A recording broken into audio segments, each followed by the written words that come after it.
نحمده ونصلي ونسلم على رسوله الكريم اما بعد فاعوذ بالله من الشیطان الرجیم بسم اللہ الرحمن الرحیم قال اللہ تبارک و تعالی فی القرآن المجید والفرقان الحمید لقد کان لکم فی رسول اللہ اسوۃ حسنہ۔ اللہ تعالیٰ نے قرآن کریم کے اندر ارشاد فرمایا لقد کان لکم فی رسول اللہ اسوۃ حسنہ، کہ ساری کی ساری انسانیت کے لیے جو اب قیامت تلک آنے والی ہے ان کے لیے سب کے لیے آئیڈیل اور نمونہ ایک ہی ذات ہے، اور وہ نبی اکرم صلی اللہ علیہ وسلم کی ذات ہے۔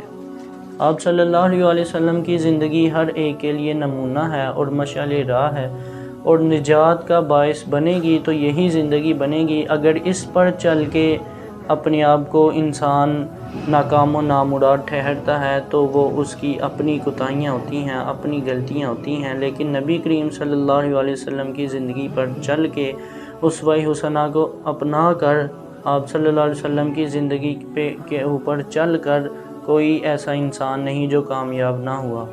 نبی کریم صلی اللہ علیہ وسلم کی زندگی ہم سب کے لیے نمونہ ہے، اور اسی زندگی کو لے کر سارے کے سارے صحابہ اکرام اور ائمہ سلف اور سارے کے سارے سلف صالحین لے کر چلے، اور یہی زندگی ہے جس کو اپنا کر لوگ کامیاب ہوتے ہیں۔ ہر قسم کی کامیابی کے ان کے قدم چومتی ہے، ہر قسم کی کامیابی ان کو حاصل ہوتی ہے۔ یہی وہ زندگی ہے کہ جس کی وجہ سے انسان ذرے سے پہاڑ بنتا ہے، یہی وہ زندگی ہے جس کی وجہ سے انسان قطرے سے سمندر بنتا ہے، یہی وہ زندگی ہے جس کو اپنا کر بہت سارے مسلمان، بہت سارے ایسے لوگ جنہوں نے نبی کریم صلی اللہ علیہ وسلم کی زندگی کو اپنایا اور اس پر چلے تو وہ دنیا و آخرت میں کامیاب و کامران ہو گئے۔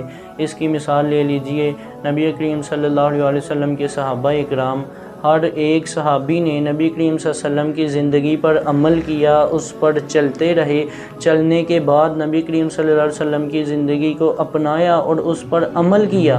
عمل کرنے کے بعد کیا ہوا کہ 1400 سال بعد بھی آج ان کا نام و نشان زندہ ہے، ہر کوئی ان کا نام لیتا ہے، ہر کوئی ان کے اوپر جان نچھاور کرتا ہے۔ اگر پاکستان کے اندر یا کسی دنیا کے کسی بھی ملک کے اندر ایسے حالات ہو جاتے ہیں کہ جو نبی کریم صلی اللہ علیہ وسلم کی زندگی پر چلا ہے اس کے اوپر کوئی ایسا بکواس کرتا ہے یا کوئی ایسے نازیبا الفاظ کہتا ہے تو لوگ جانیں نچھاور کرنے کو تیار ہو جاتے ہیں، لوگ اتنے تیار ہو جاتے ہیں کہ اپنے گھر بار کو برباد کرنے کے لیے تیار ہو جاتے ہیں، اپنے مال و متاع کو چھوڑنے کے لیے تیار ہو جاتے ہیں، اپنے والدین کو چھوڑنے کے لیے تیار ہو جاتے ہیں، حتیٰ کہ اپنی بیوی بچوں سے علیحدہ ہو جاتے ہیں۔ تو نبی کریم صلی اللہ علیہ وسلم کی زندگی سے ہمیں کیا ملتا ہے، کیا سبق ملتا ہے کہ نبی کریم صلی اللہ علیہ وسلم کی زندگی ہمارے لیے سب سے بہترین نمونہ ہے، اور نبی کریم صلی اللہ علیہ وسلم کی زندگی کو اپنانا چاہیے۔ اس کی ایک مثال میں آپ کو بیان کروں گا کہ جس طرح مشہور واقعہ ہے ثمامہ بن اسال رضی اللہ تعالیٰ عنہ کا۔ پہلے دن آئے تو صحابہ اکرام نے ستونوں کے ساتھ باندھ دیا، اور باندھنے کے بعد نبی کریم صلی اللہ علیہ وسلم نے کھانا مہیا کیا۔ سب کچھ مہیا کرنے کے بعد آپ صلی اللہ علیہ وسلم نے آ کر پوچھا کہ آپ کا کیا حال ہے؟ تو ثمامہ کہنے لگے کہ اس سے بد صورت معاذ اللہ شکل میں نے کبھی نہیں دیکھی، اس شہر سے بدتر شہر نہیں دیکھا۔ تو نبی کریم صلی اللہ علیہ وسلم نے کچھ نہیں کہا، آپ صلی اللہ علیہ وسلم پھر چلے گئے، تیسرے دن پوچھا، دوسرے دن پوچھا، پھر چلے گئے۔ تو یہی اس کے الفاظ تھے، لیکن جب اس کو چھوڑا تو ایسا کریکٹر دیا، ایسا اخلاق دیا، وہ پھر واپس چلا آیا اور آ کر کہنے لگا کہ اللہ کے رسول مجھے اپنا بنا لیجئے۔ تو یہی وہ زندگی ہے جس کی وجہ سے انسان دوسروں کو اپنا بنا سکتا ہے، یہی وہ زندگی ہے کہ جس کی وجہ سے انسان کامیابی کی راہ پر گامزن ہو سکتا ہے۔ تو نبی کریم صلی اللہ علیہ وسلم کی زندگی کو اپنا کر بہت سے ایسے لوگ جو بالکل ناکام تھے، بالکل نامراد تھے، بالکل ہی ان کے اندر شعور ہی نہیں تھا، ان کے اندر بیداری ہی نہیں تھی، تو نبی کریم صلی اللہ علیہ وسلم کی زندگی کو اپنا کر ان لوگوں نے نہ صرف کامیابی حاصل کی ہے، نہ صرف کامرانی حاصل کی ہے، بلکہ پوری کی پوری کائنات کے اندر، پوری دنیا کے اندر اپنا نام بھی جمایا ہے، اپنا نام بھی کمایا ہے، اور اپنا کام بھی سر انجام دیا ہے۔ تو ہمیں بھی چاہیے کہ نبی کریم صلی اللہ علیہ وسلم کی زندگی پر عمل کریں، نہ کہ غصہ تیور ماتھے پہ تیور ہوں، جس کو بھی ملیں تو خشک مزاج سے ملیں، جس کے ساتھ بھی گفتگو کریں تو تھوڑا اس کے اندر اکڑ پن ہو، یا اس کے اندر تھوڑی جس کے ساتھ گفتگو کریں تو اس گفتگو کے اندر ہماری گفتگو کے اندر کوئی ایسا عکس نظر آئے کہ جس کی وجہ سے دوسرا ہم سے دور ہو جائے۔ یہی وجہ ہے کہ ہم کسی کو باہر نماز کے لیے کہتے ہیں بھائی مسجد میں آیا کرو، نماز پڑھا کرو، تو وہ آگے سے اس کا جواب سننے والا ہوتا ہے کہ مولوی صاحب، قاری صاحب، یا کسی کو کوئی بھی کہتا ہے کہ نماز پڑھنے بھائی آیا کرو، تو وہ کہتا ہے دیکھے ہیں میں نے نمازی جو نمازیں پڑھتے ہیں، جو تہجدیں پڑھتے ہیں، میں نے دیکھے ہیں، میں ویکھے نے سارے، میں سب کو جانتا ہوں جو نمازیں پڑھتے ہیں، مجھے پتہ ہے نمازیں پڑھنے کے باوجود وہ کیا کرتے ہیں۔ نماز بھی پڑھتے ہیں، چغل خوری بھی کرتے ہیں، نماز بھی پڑھتے ہیں، حرام مال بھی ہڑپ کر رہے ہیں، نماز بھی پڑھتے ہیں، سود خوری کا نظام بھی چلایا ہوا ہے، نماز کے ساتھ ساتھ سب کچھ چلا رہے ہیں۔ تو یہی وجہ ہے کہ لوگ نماز سے باغی، اسلام سے باغی، مسجد سے باغی، مولوی سے باغی، قرآن پاک سے باغی ہوتے جا رہے ہیں، اپنے بچوں کو مساجد کے اندر نہیں بھیجتے۔ کیا وجہ ہے؟ ہماری وجہ سے لوگ اپنے بچوں کو، اپنے آپ کو مسجد کے اندر نہیں لا رہے۔ تو ہمیں چاہیے، لمحہ فکریہ ہے کہ نبی کریم صلی اللہ علیہ وسلم کو زندگی کو اپنائیں، آپ صلی اللہ علیہ وسلم کی زندگی پر چلیں، تاکہ لوگوں کو بھی پتہ چلے کہ یہ کوئی مسلمان جا رہا ہے، یہ کوئی ہندو نہیں جا رہا، یہ کوئی سکھ نہیں جا رہا، بلکہ یہ جا رہا ہے تو نبی کریم صلی اللہ علیہ وسلم کا امتی جا رہا ہے۔ ایک یورپین ممالک میں سے ایک کنٹری کا واقعہ ہے، میں آپ کو بتاتا ہوں کہ اس ملک کے اندر نا ایک عورت تھی جس کا بچہ اسکول کے اندر پڑھتا تھا۔ اسکول کے اندر بچہ پڑھنے گیا تو بچے کے ساتھ والدہ بھی چلی گئی۔ والدہ اسکول کے باہر کھڑی ہو گئی اور بچے کو اندر انٹر کیا، اور بچے کو کہا کہ بیٹا جو تیرا مسلمان استاد ہے نا اندر، اس کو جا کر کہنا کہ مجھے کلمہ پڑھا دو، مجھے مسلمان کر دو۔ تو وہ بچہ کہنے لگا جا کر استاد کو کہ اے میرے استاد، سر مجھے نا کلمہ پڑھا دیجئے، میں مسلمان ہونا چاہتا ہوں۔ 6-7 سال کا بچہ تھا۔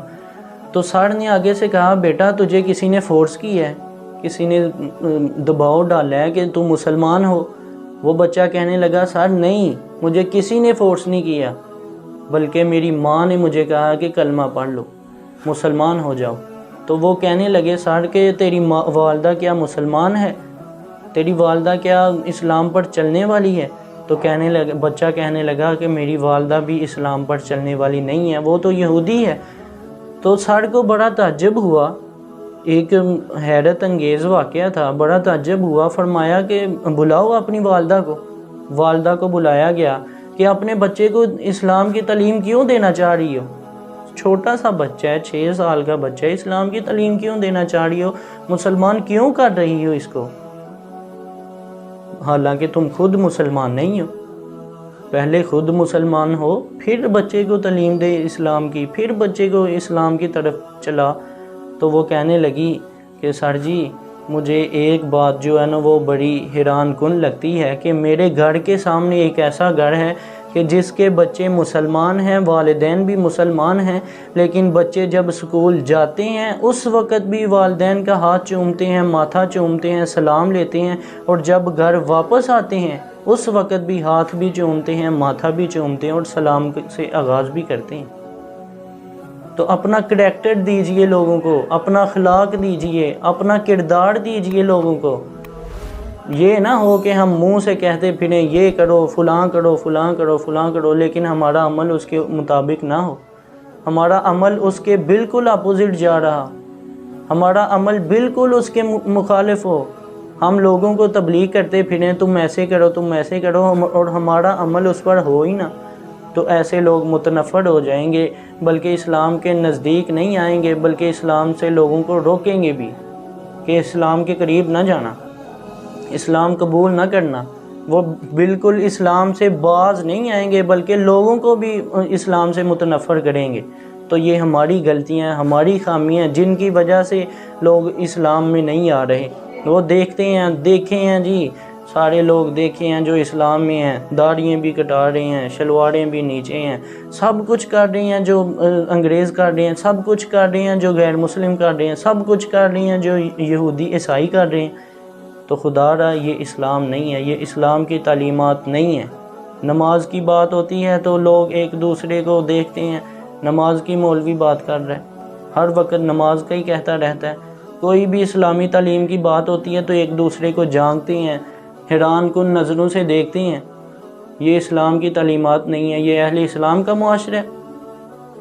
قطعاً یہ اہل اسلام کی تعلیم نہیں ہے، یہ اہل علم کی تعلیم نہیں ہے، اسلام کا معاشرہ یہ نہیں ہے۔ اسلام تو درس دیتا ہے حب الوطنی کا، اسلام تو درس دیتا ہے ایک دوسرے سے محبت کرنے کا، اسلام تو درس دیتا ہے ایک بات کو سنا، اچھی بات کو سنا، دوسروں تک پہنچانے کا۔ اور ہم کیا کر رہے ہیں؟ ہمارے اندر بھی کئی ایسے لوگ ہوں گے جو پڑھتے ہیں، سب کچھ کرتے ہیں، سنتے بھی ہیں، لیکن اس پر عمل ہی نہیں کرتے۔ آگے پہنچانا تو دور کی بات، اس پر عمل ہی نہیں کرتے۔ تو جو شخص سننے کے باوجود اس پر عمل نہیں کرتا، جب اس کو پتہ لگ گیا ہے کہ یہ کام جو ہے جائز نہیں ہے، اسلام کے اندر اس کی کوئی وقت نہیں ہے، اس کی کوئی حیثیت نہیں ہے، اسلام کے اندر یہ کام جائز ہی نہیں ہے، تو وہ بندہ پھر اس پر عمل نہ کرے، تو پھر یہ لمحہ فکری ہے۔ ہمیں سوچنا چاہیے، ہمیں بچنا چاہیے ان کاموں سے جن سے نبی کریم صلی اللہ علیہ وسلم نے منع کیا۔ آپ صلی اللہ علیہ وسلم کی تو یہ تعلیمات نہیں ہیں جو آج ہمارے معاشرے کے اندر نظر آ رہی ہیں۔ نبی کریم صلی اللہ علیہ وسلم کی یہ تعلیمات نہیں ہیں جو آج کل ہمارے نوجوان کرتے پھر رہے ہیں۔ نبی کریم صلی اللہ علیہ وسلم کی یہ تعلیمات نہیں ہیں جو آج لوگ مساجد سے دور ہو رہے ہیں، مولوی سے دور ہو رہے ہیں، قرآن سے دور ہو رہے ہیں، اسلام سے دور ہو رہے ہیں۔